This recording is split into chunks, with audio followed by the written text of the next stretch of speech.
This episode is brought to you by Energy Outreach Colorado. Energy Outreach Colorado is celebrating 35 years with their Greatest Hits Tour. Since 1989, they've been topping the charts in energy equity while helping thousands of Colorado families keep their homes warm and their lights on. Join their encore performance by donating at energyoutreach.org/donate. Your support ensures their platinum hits keep playing for decades to come. Energy Outreach Colorado, 35 years of #1 hits and still rocking affordable energy for all.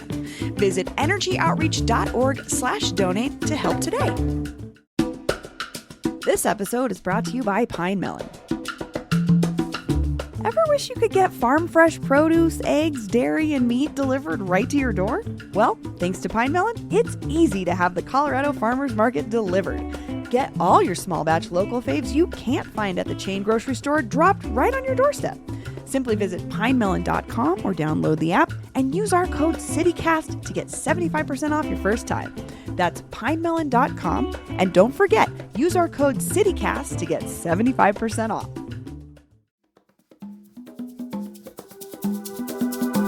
Today on CityCast Denver. After spending 12 years in prison for a murder he says he didn't commit, a Colorado man walked free this week after questions were raised about DNA evidence. And his case is just one of thousands thrown into question by a slow-burning scandal centered on the Colorado Bureau of Investigations and its former star forensic scientist, Yvonne "Missy" Woods. On Monday, I spoke with senior investigative reporter Jenny Deem of the Denver Gazette about what the CBI is not telling us and the never-ending quest for justice. Today is Wednesday, April 16th. I'm Bree Davies, and here's what Denver's talking about.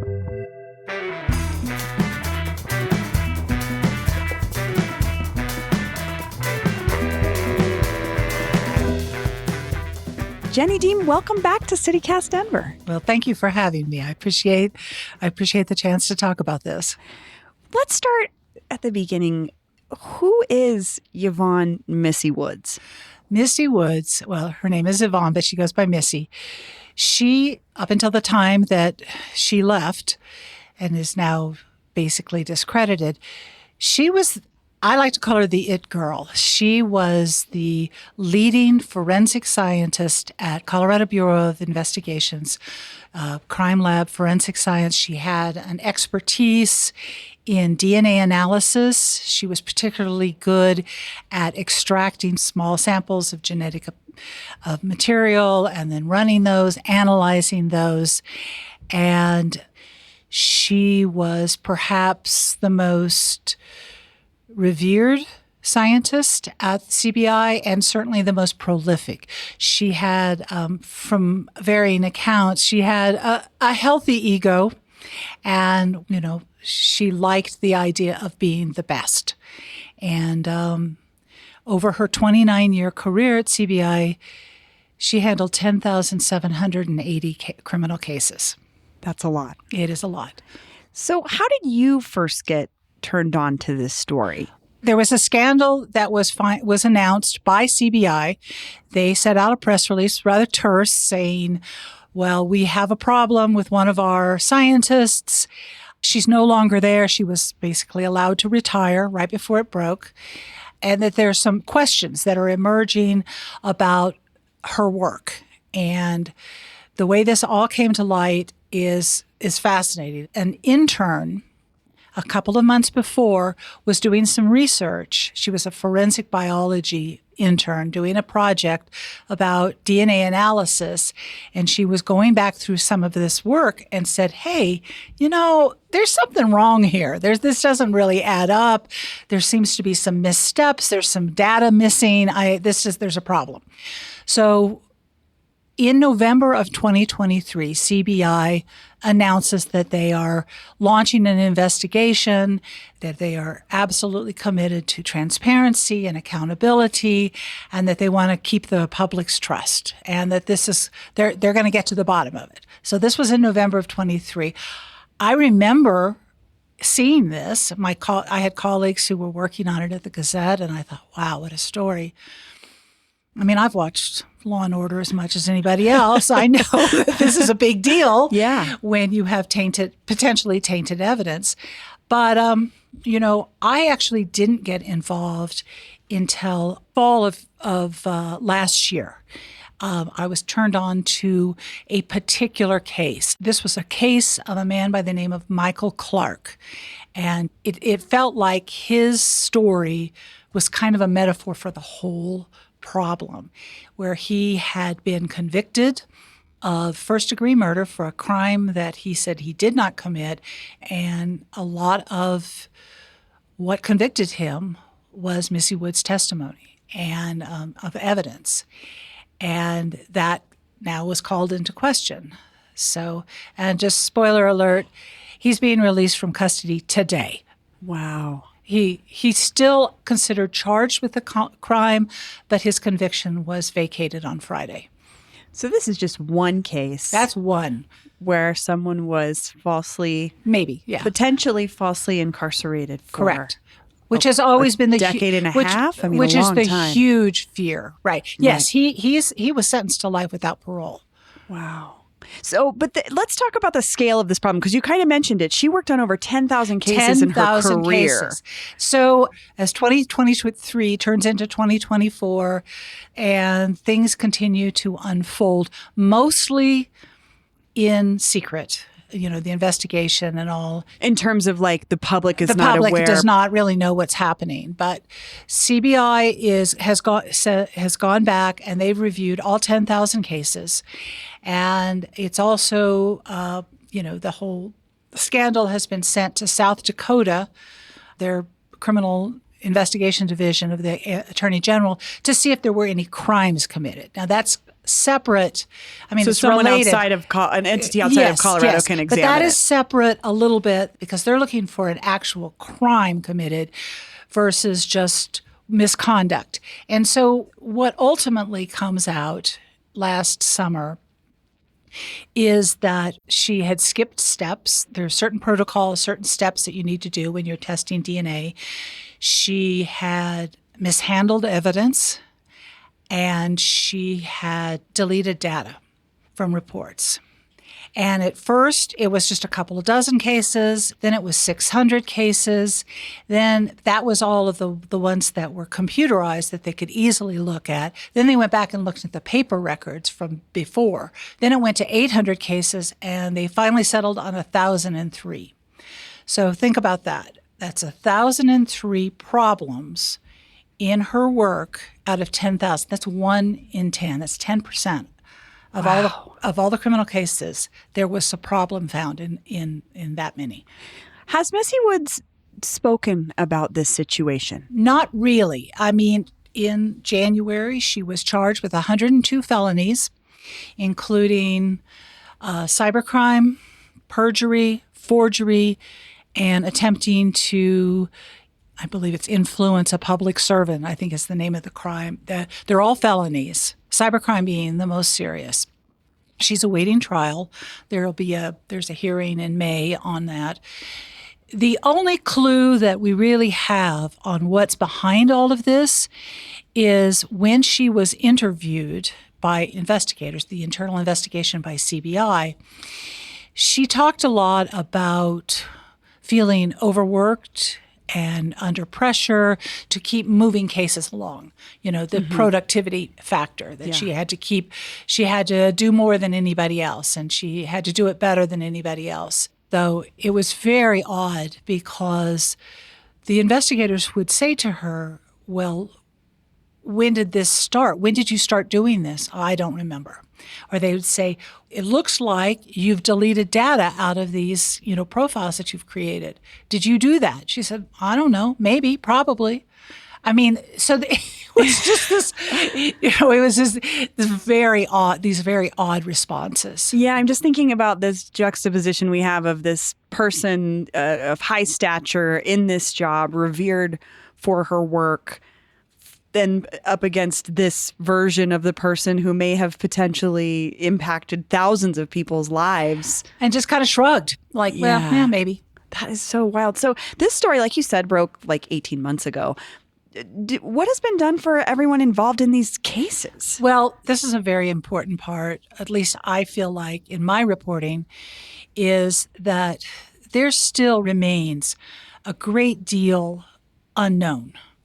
And you would think that this much time, this much attention. I mean, the magnitude of it, the promises that we're going to get to the bottom of things, we're going to be fully transparent, that just hasn't happened.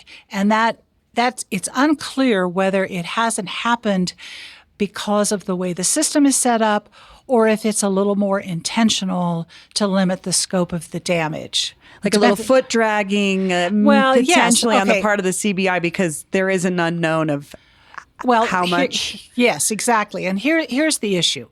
So CBI investigates itself, and they come up with this list, 1,003 cases. And remember, there may be more because some of these are not, Michael Clark's wasn't even part of it. I was going to say the one that you just reported on was not included in those 1,003 anomalies. But let's give them their due. Let's say that there's 1,003 that they've identified. And all along, the only people that are informed of which cases are the prosecutors, are the district attorneys. And CBI has said, well, we have to do it that way because our accreditation won't let us release that information to anyone else. So there's an awful lot of discretion going on here. So they identify which are problem cases without challenge. Then they give them to the district attorneys who had presumably prosecuted these cases, or at least looked at them at one point, and you're asking them to say, did we do anything wrong? And I'm not going to cast any doubt on their ethics here, because some of the district attorneys, like, for example, in Boulder County, have been very proactive about that. But only the district attorneys are allowed the access to that 1,000 list. And the defense attorneys in the state are furious because, we live in a system that has, adversarial judicial system. And who is it that's going to bring or challenge or reopen a case but a defense attorney? And they say, we don't know. And it's not for lack of trying. They have filed open records requests, they've gone to court, and they have been blocked. I talked to somebody at the State Public Defender's Office, and of the 1,003, they said that they have sort of partially cobbled together a list of about 600, so a little more than half. So how do you know which cases need to be looked at if you don't know what the circumstances are? Well, and just thinking about all the other folks who may be incarcerated for crimes that may fall the way that Michael Clark's did. Right. And that's not to say that they didn't. Right. That they didn't do it. The question becomes, did they get a fair trial? Yeah. Because there are lots of examples in our legal system, in our law enforcement system, where, you can be guilty as the day is long, but if evidence gathering is screwed up, if the prosecution is screwed up, if you have ineffective defense counsel, if the judge makes bad rulings, then it all goes out the window. And that's the way it's supposed to be under the presumption of innocence.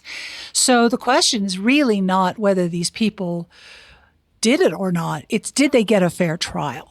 And the people that would be probably raising that issue would be the defense attorneys. Right. And the other piece to this is not just the defendants, which of course that's very frightening. It's also the victims.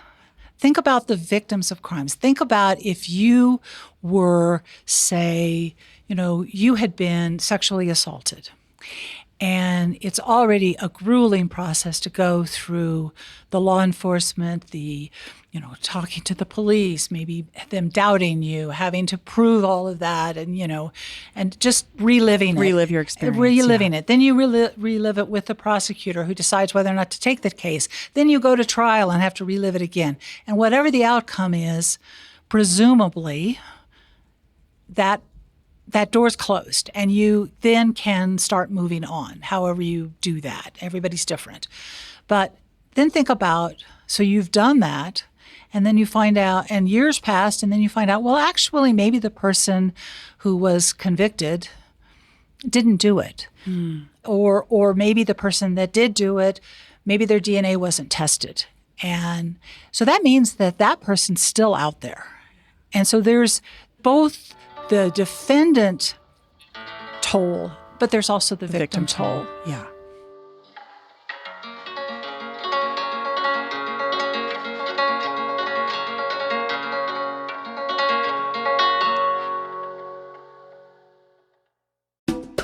This episode is brought to you by the Dolores Project. The Dolores Project has been a leader in providing safe, dignified, and trauma-informed shelter and housing for women, transgender, and non-binary individuals in Denver for 25 years. The Dolores Project follows a housing-first approach, prioritizing stable housing as the key to breaking the cycle of homelessness. I love the Dolores Project. I walked in there the other day, and it was just like so beautiful, so welcoming. And the thing they told me is that community volunteers provide most of the meals that they serve every day, and folks that interact with the Dolores Project said that's like the biggest thing that they love the most is getting to have like a home-cooked family meal with friends. Last year, 94% of their supportive housing residents maintained their housing, and 42% of their shelter guests transitioned into permanent or stable housing. The Dolores Project offers 24/7 emergency shelter and permanent supportive housing, helping hundreds of people each year find stability and community. Celebrate 25 years of impact at the Dolores Project's special anniversary event in May, an evening of reflection, community, and action. Get your tickets now and be a part of the movement for lasting housing solutions. Learn more at thedoloresproject.org. That's thedoloresproject.org. This episode is brought to you by Denver Health. Planning an international trip? Before you pack your bags, make sure you're up to date on your vaccines. Different destinations come with different health risks, and there's nothing worse than getting sick on vacation. Denver Health's travel and immunization clinic makes it easy and affordable. Their public health experts will help you figure out exactly what vaccines or prescriptions you need for your trip abroad, and you can get vaccinated during your appointment. Their team can also make sure you're covered with routine immunizations like flu, measles, and tetanus. Also, Montgomery got his measles shot the other day, and he was very brave, and he didn't cry, even though I told him it's totally okay if you cry. But he was very brave, so he got to pick out a new book at the bookstore. Don't let preventable illnesses ruin your adventure. Schedule your appointment today by calling 303-602-3520. That number again is 303-602-3520. Wherever your travels take you, good health should always be a part of life's journey. Hi, I'm David Plotz, the CEO of CityCast. We've all set health goals: lose weight, exercise more, eat better. But without a plan, those goals often fade. That may have happened to you. It has definitely happened to me. And that's where Prolon comes in. Prolon's 5-day fasting mimicking diet gives you a science-backed, structured approach to stay on track and see real results. And now Prolon is upping their game with the new next-gen 5-day program, delivering the same science-backed benefits in a cleaner, more convenient, and more flavorful format. Prolon is a plant-based nutrition program featuring soups, snacks, and beverages designed to nourish the body while keeping it in a fasting state, triggering cellular rejuvenation and renewal. Next Gen builds on the original Prolon with 100% organic soups and teas, a richer taste, and ready-to-eat meals. Developed over decades at USC's Longevity Institute and backed by top U.S. medical centers, Prolon has been shown to support biological age reduction, metabolic health, skin appearance, fat loss, and energy. I've been doing the 5-day program, and I feel so much better. I really enjoy the tasty energy bars, the snacks and soups, and the fact that I can enjoy meals, even though the calorie count is super low. The flavors and textures are excellent. An olive oil snack here, broccoli and quinoa soup there, hibiscus tea, a yummy nut bar. It's got the benefits of a 5-day fast, but doesn't have the challenge of doing it with pure liquids. It's a system reset. And also, I know this sounds funny, but it's not. The packaging and directions are fantastic, clear, and well organized and thoughtful. For a limited time, you can be first in line to experience the new Next Gen at special savings. Prolon is offering CityCast listeners 15% off site-wide, plus a $40 bonus gift when you subscribe to their 5-day program. Just visit prolonlife.com/city. That's PROLONLIFE.com/city to claim your 15% discount and your bonus gift. prolonlife.com/city. So you had mentioned this, but the forensic biology intern who discovered some inconsistencies, when was that? September of 2023. And that was not the first time a red flag had been raised, right? Because I'm wondering why it took so long for her, Well, these that is inconsistencies a big question, especially when you talk about how, CBI has often maintained that, well, we were duped too. That kind of falls apart because when the internal investigation, the 94-page document was released, in that it showed that her work had been called into question by colleagues in 2024 and again in 2018. So the thing that happened in 2023 was not the first time, and there really was no consequence, and more importantly, nobody knew. Defense counsels didn't know, prosecutors didn't know, the public didn't know. Nobody knew about those two earlier incidences. Those have just come out since the reporting in the latest, or at least since CBI the discovery. Yeah. Well, CBI, in their internal investigation, that did come out. Has CBI said anything about why she wasn't checked in on, or is there paperwork the first that time, shows? I think in 2014, they basically said that was an honest mistake. 2018 was taken a little more seriously. She was sent to get some mental health counseling, a little, not extensively, and then they said, "Okay, all done, all fixed," and she was back on the bench. So I know the Denver Post reported earlier this month that the Denver police are getting involved. And I think that's going to be interesting to Denverites specifically. DPD is reportedly going to review 422 sex assault cases. Correct. Do you know anything about these cases or what the folks We don't know involved? anything about the cases, but that is in addition to the cases that CBI had flagged for Denver, that the Denver Police Department has said that they want to look at all of them, which kind of goes to this idea, were there problems in other cases other than the 1,003 that CBI has identified? And they're not retesting. They are just reviewing to see whether it rises to retesting. And going back to your earlier question about, the lack of information, the CBI told me that not only are the district attorneys, prosecutors, and in some cases, law enforcement agencies, the only ones that have access to that, they're also the only ones that can ask for a retest. And so far, out of the 1,003 cases that were identified, there's only been 14 requests for retests. But the defense attorneys in these cases and the victims can't see this information, right? No. Just the prosecutors. Right. But the other piece is, yes, it can call into question or potentially exonerate someone, which is what happened in Michael Clark. So you've only had 14 retests, and that's not a lot compared to the amount of cases she touched. It's 1.3%, actually. Yeah. I did the math. Now, the district attorneys could argue, and they have, that not all of those 1,003 cases would rise to needing to be reopened. In some cases, perhaps there were no charges ever filed, or maybe the defendant was acquitted, or maybe there was enough other evidence to make the conviction stand. But there really is a lot of questions around why hasn't there been more retesting and sort of, much more robust review to find out exactly what is the scope of this. Yeah, just how many cases may have been affected. I'm just thinking about the bigger, longer term impacts of Missy Wood's mishandling of these cases in Colorado. Like she said, she was overworked. That was her sort of reasoning. Is this like making a case to better staff this? I don't know. This is not a huge lab. And again, she was flagged twice before.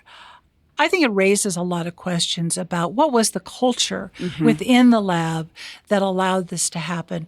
In some of the internal investigation, there was some discussion that there were some maybe newer scientists or less experienced ones, they weren't going to go up against The the top, star. right? And so, I mean, I think the question whether they need more, they may say that.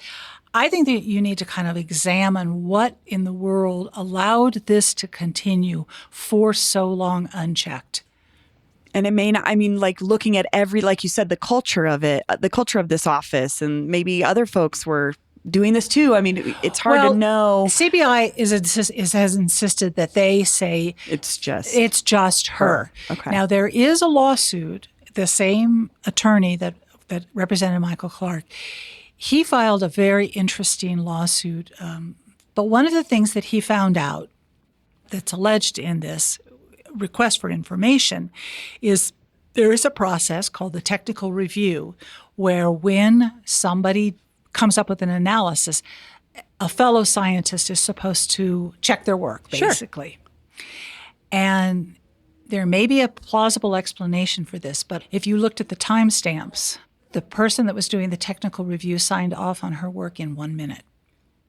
So like, maybe they weren't spending that much time. Well, and I asked an independent DNA special analyst. I said, how long should what's the average? Yeah. And he said, the very quickest you could do it would be 45 minutes, but probably several hours. Now, CBI told me they didn't really comment on it, but, I think that there is a plausible explanation, possibly that maybe the review was done, at a different time, and that 1 minute was them just signing off on it. But where's the work? Where is that review, and where is the evidence of a really stringent review of her work? So, again, that goes to the culture. I was just going to say this goes right back to the culture part of this. Right. What was the relationship? What was here the thinking that if that is on its face, it looks like they're just rubber stamping everything she did. Is there a sense of what this is costing Colorado? I can't imagine it's cheap. No, it's millions of dollars, and depending on who you talk to, I mean, there are people who believe that all of this is really about money. That if, yes, she did this, she did wrong, but what is the fallout? And if you are going to retry, reopen, hundreds and hundreds of cases, and then let's say somebody is wrongly convicted, they will probably sue. Sure. There's a lot of dollars there. And, if you believe the conspiracy theorists, that this is all about containment. Well, we're going to be watching this case as much as I'm sure you are. But Jenny, this was really wonderful. Thank you for explaining this story. Oh, thank you. I feel like I felt a little obsessed, but I have been a reporter for a very long time. I have never reported on anything quite like this before.